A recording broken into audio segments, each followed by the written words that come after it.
right, and welcome to this special episode of Real Estate Fight Club. This is a series called What Would You Do?, where we talk about professional standards and ethics committee cases, violations, and issues. Here with me today is Jimcamarata from KW in Minnesota. Hey, Jim. Hey, how you doing, Jen? I'm good. How are you? Good. So you have a good case for us today. What is it? I have another interesting one. I always try to give you good cases. I know, I like it. So let's get people in trouble, Jim. Well, no. My job is to keep everybody out of realtor jail. Right. That's what I meant. Yeah, sure. Okay. So you have a real estate agent Mhm. and lists a property for a client for sale. Yes. And the client insists on this price. Okay. Make up the number, whatever it is. Yeah. But evidently it's higher than what it should have been priced at. Okay. So the real estate agent, doing his or her duty, advertised it, marketed it, hung the for sale sign out there, put it on social media, did all the normal marketing stuff. Okay. And there were no offers. There was not a whole lot of activity and no offers. Shocker, because it was overpriced. Yep. Okay. So that always happens. It does happen. And so the agent got discouraged and stopped promoting it, and didn't advertise it.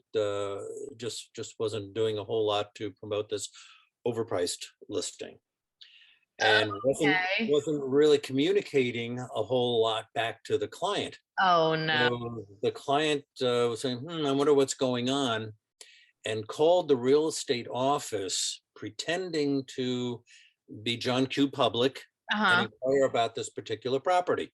Okay.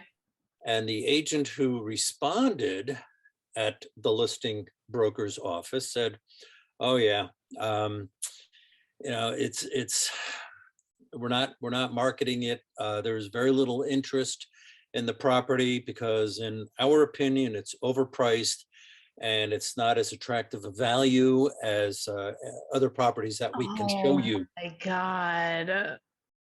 Oh no. So needless to say, the client filed a complaint.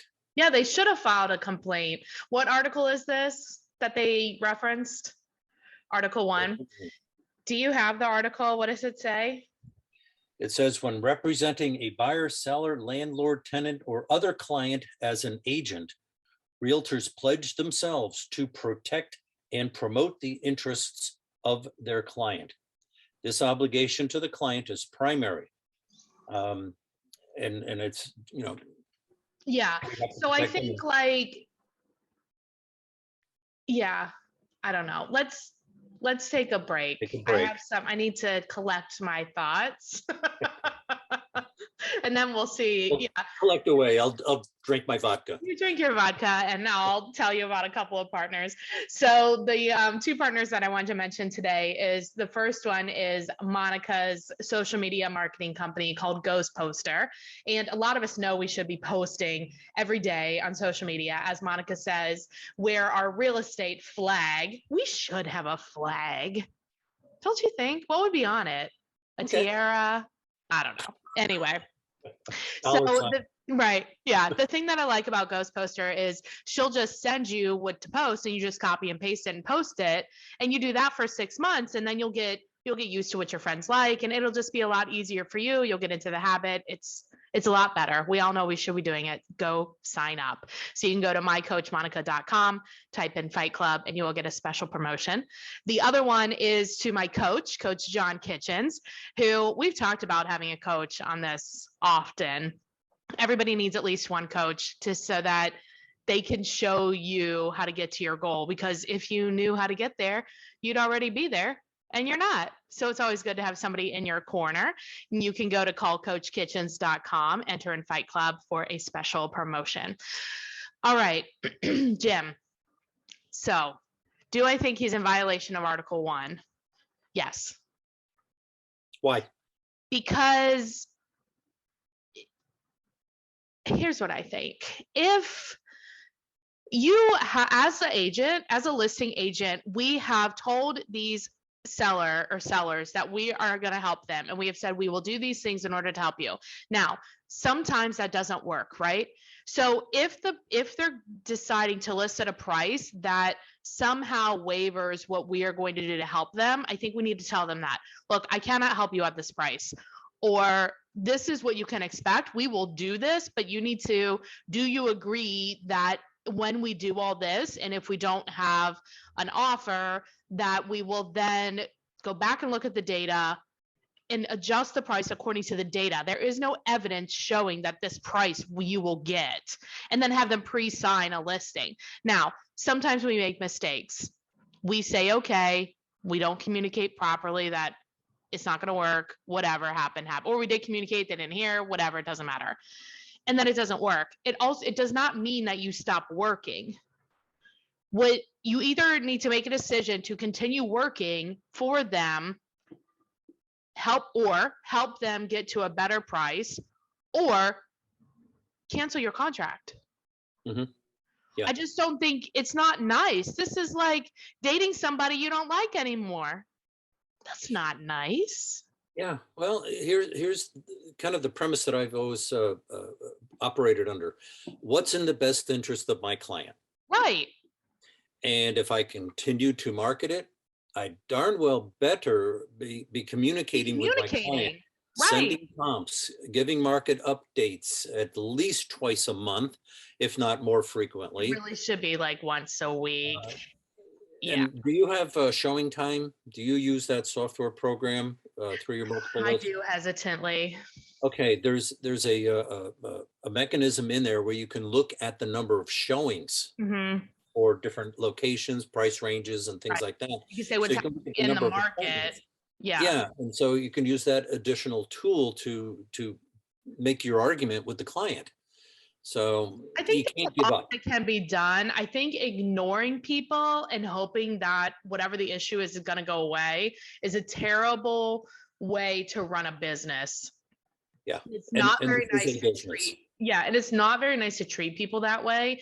And it's definitely not nice to treat your clients that way. We did actually do a podcast on, I think it was a podcast or it was a video on our Real Estate Fight Club YouTube channel about what do you say if there is nothing to say?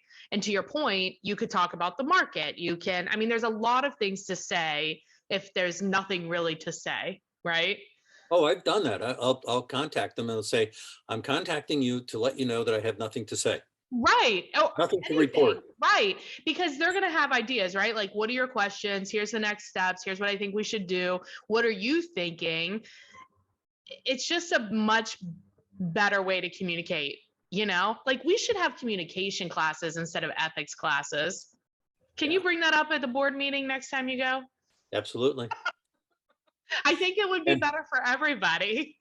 yeah, and the other thing that I always promote within my office is if you're going to communicate and you're suspecting that there might be some issues down the road, Yep.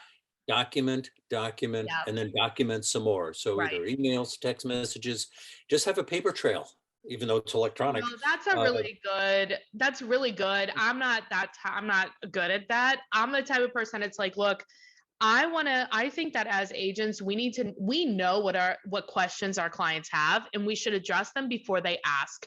And anytime you do that, people are going to do what they're going to do. But if you're treating people like fairly and honestly, you're a professional in your field, you've done this many more times than them. Even if you're new, you have still done it more times than them, and you're not emotionally attached to the situation. Yep. Unless you are emotionally attached to the commission, then you have a problem, but that's a different topic.